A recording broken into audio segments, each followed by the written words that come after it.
proposed legislation could mean Georgia parents might face jail time if their child hurts a teacher. Well, it all comes as educators report an increase of violence in schools. Atlanta News First reporter Abby Koussouris explains the issue that has people divided. Oh my goodness. If you hit a teacher, you may go to jail under Georgia's Parent Accountability Act. Oh man, finally. Martin Luther King Jr. High School punched a teacher, and you see the teacher swing back. It's not good if a student's fighting a teacher because the teacher might feel like they don't want to have this job anymore, and that's the last thing we want. This is another video of a student hitting a teacher at Discovery High School in Gwinnett County. The American Psychological Association. I knew it was not just me.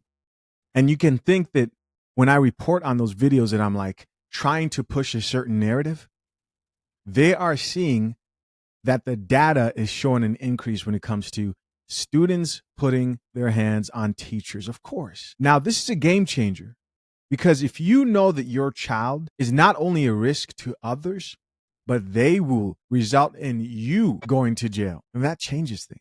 In a survey, they found 56% of teachers reported incidents of physical violence. Wow. Nearly half of teachers want to quit or transfer schools. And in some of these schools, in high schools, we will have at least 3 or 4 fights per week.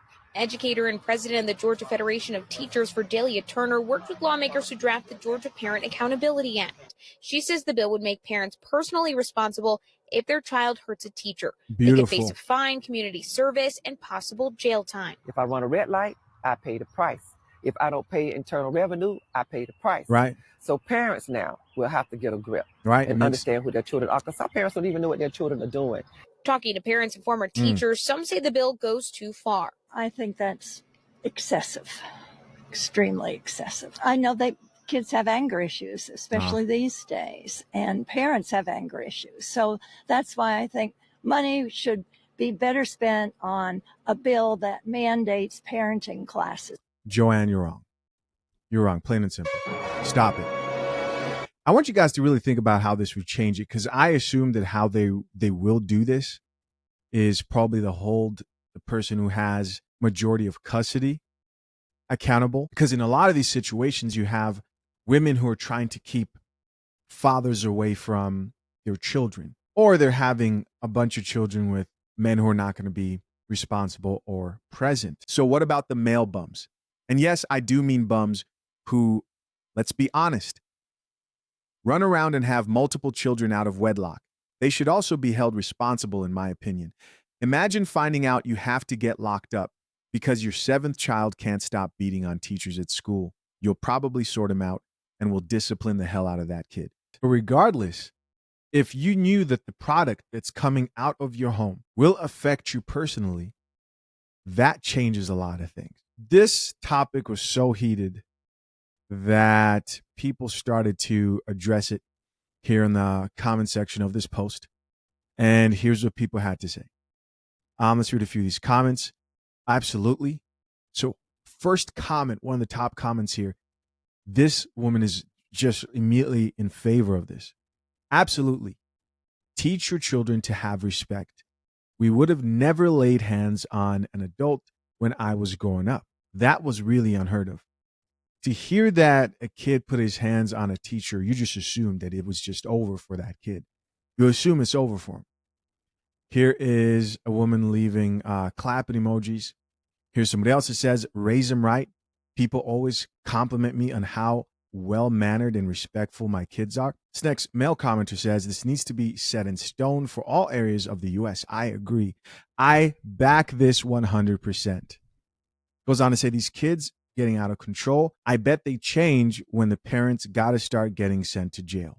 And even if it doesn't change the children, maybe it might help other people be careful or maybe more cooperative with bringing in the father to come in and help out with those children, right? If they're in that type of a situation. But also for some of them, they probably will think, if I do this very evil act, then my mom's going to suffer.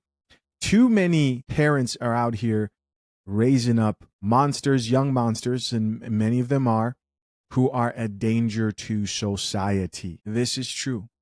I don't care how you feel about it. If your child, if it hit a nerve and that maybe that's your kid, I'm not saying things can't be helped. That first video that you guys couldn't see because it was blocked out, I knew I couldn't report on that because the violence was just crazy. We're talking an elderly teacher got jumped by multiple kids. Multiple. They jumped him.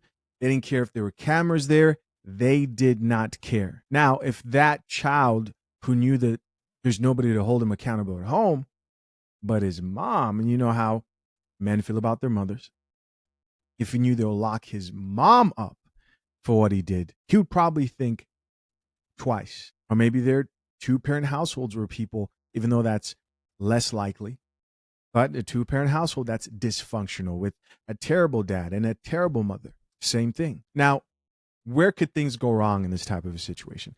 I think if they don't have any type of a system to really vet like who is the main parent in that situation.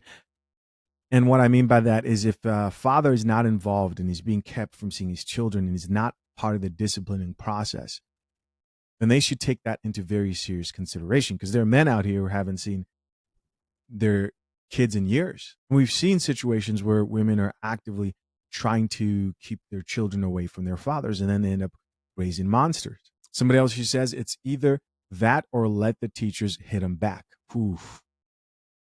Come on. Here's somebody else who says teachers are out here fighting for their lives. Just terrible. And remember that this was put together by the teachers union. For the teachers to say this is a measure we're considering, it means that they sit there, deal with these children, and they think to themselves, okay, I'm going to talk to your mother, or I'm going to talk to whoever's your main guardian, your father. And they talk to these parents, many of them single moms. That's just the fact. And they do little to absolutely nothing. The things that I've heard, you guys have seen the teacher videos that I've covered. The teachers are saying that they have to parent while they teach. And teachers have quit many, many times because they didn't go to school to focus on parenting just as much as they're focusing on teaching. Now, to the degree where this is very bad, probably like is different depending on the school district and probably the socioeconomic status of the area. Regardless, people need to be held accountable, because the fact that it's rising lets you know that it once wasn't this high, and they could get back to that. Nothing can be perfect, but things right now are definitely out of control. Of course, I'm curious to know, what do you guys think? Do you agree? Do you disagree? Let me know in the comment section down below. I 100% back and support this. To my soon-to-be married men, currently engaged men, listen, fathershaverights.com. If you're interested in getting a prenuptial agreement before you get married, our guide shows you how every step of the way, presented to you by expert attorneys. We give you the right steps before you hire your attorney. Till next time, I'm out. Peace.